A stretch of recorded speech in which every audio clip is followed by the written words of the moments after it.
नीतीश जी निकलते हैं, गवर्नर के पास जाते हैं, दरवाजा खोलते हैं, गवर्नर कहते हैं भाई इतनी जल्दी वापस आ गए।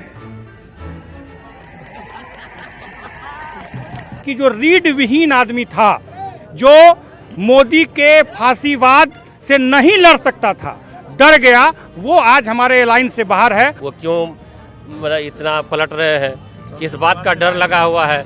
एक तरफ कुर्सी है और दूसरा तरफ खाई है। आप समझ लीजिए कि 17 साल बीजेपी के साथ नीतीश जी रहे, लेकिन रोजगार नहीं मिला।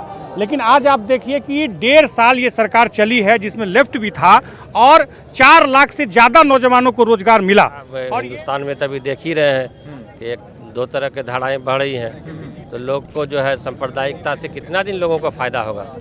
लोगों को विकास चाहिए, रोजगार चाहिए।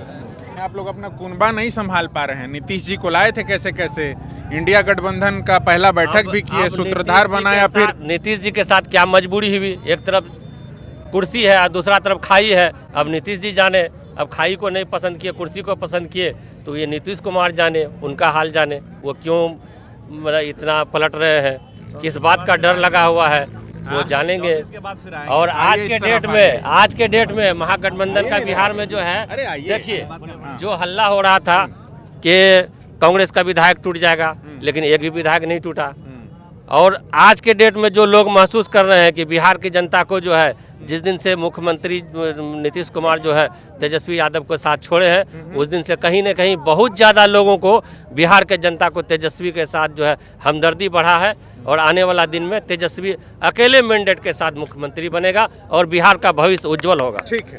लोगों को जो है, आप लोग की जो मोहब्बत की दुकान आप लोग खोले थे, वो चुनावी फायदे में उतना कन्वर्ट नहीं हो रहा। पिछली बार एक कर्नाटक जीते आप लोग, हिंदी पट्टी में पूरा गंवा दिए आप लोग, सबसे ज्यादा छत्तीसगढ़ गंवा दिए। एक बात इसको कह रहे हैं कि सबसे ज्यादा जो हमारा पढ़ा लिखा तबका, जो सुप्रीम कोर्ट में हमारा जो है अधिवक्ता है, उन लोगों ने आजकल जो आंदोलन किया हुआ ईवीएम के खिलाफ में, हम लोगों को ईवीएम से चुनाव वहाँ हराया गया 3 राज्यों में।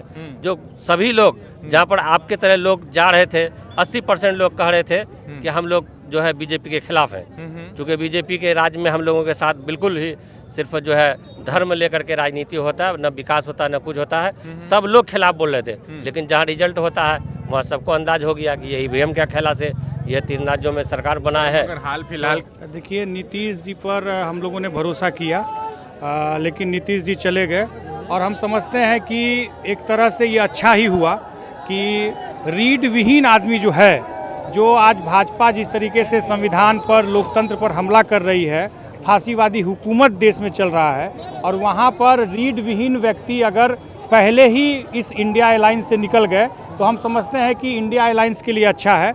और मजबूती के साथ ये जो भारत जोड़ो न्याय यात्रा चल रही है, ये मजबूती के साथ पूरे देश में पहला राउंड चला, दूसरा राउंड ये है, और हम समझते हैं कि अब जो इसमें दल हैं, चाहे लेफ्ट के तीनों पार्टी, सीपीआई, सीपीएम, माले, और फिर राष्ट्रीय जनता दल और कांग्रेस, हम लोग मजबूती के साथ बिहार में ये इंडिया गठबंधन चुनाव लड़ेगा। और हर हाल में हम ये चाहते हैं कि एक देख लीजिए कि देश में मोदी सरकार जो है अक्षत और भूभत बांट रहा है, लेकिन यहाँ बिहार में आप समझ लीजिए कि 17 साल बीजेपी के साथ नीतीश जी रहे, लेकिन रोजगार नहीं मिला। लेकिन आज आप देखिए कि 1.5 साल ये सरकार चली है, जिसमें लेफ्ट भी था, और 4 लाख से ज़्यादा नौजवानों को रोजगार मिला। और ये लेफ्ट, आरजेडी, कांग्रेस, सब लोगों का ये चुनाव में, जिस समय हम लोग 2020 में गए थे, उस समय भी हम लोगों ने कहा था कि 10 लाख नौजवानों को हम लोग रोजगार देंगे। और जब सरकार बनाने का हम लोगों को मौका मिला, तो हम लोगों ने अभी तक 4 लाख नौजवानों को नौकरी मिला है। तो हम समझते हैं कि जो रीढ़ विहीन आदमी था, जो मोदी के फांसीवाद से नहीं लड़ सकता था, डर गया, वो आज हमारे अलायंस से बाहर है। और हम मजबूती के साथ, ये जो मजबूत अलायंस है इंडिया का, जो भी दल बचे हैं, मजबूती के साथ हम लड़ेंगे और मोदी को हर हाल में 2024 के लोकसभा चुनाव में परास्त करेंगे। और ये परास्त करना आज देश को बचाने जैसा है, संविधान को बचाने जैसा है, इसलिए बिहार की जनता ये संकल्प ले रही है। और आप यहाँ देख रहे हैं कि ये जो यात्रा है, इसमें लाखों लाख की संख्या में लोग हैं। पूरा पूर्णिया जो है वो लाल झंडे से, कांग्रेस के झंडे से, आरजेडी के झंडे से पटा हुआ है। लोग सड़कों पर हैं और इस उम्मीद के साथ हैं कि ये जो अन्याय की सरकार चल रही है, इस अन्याय की सरकार के खिलाफ न्याय की सरकार 2024 में बनेगी। इस संकल्प लेकर के हम लोग इस यात्रा में शामिल हुए हैं।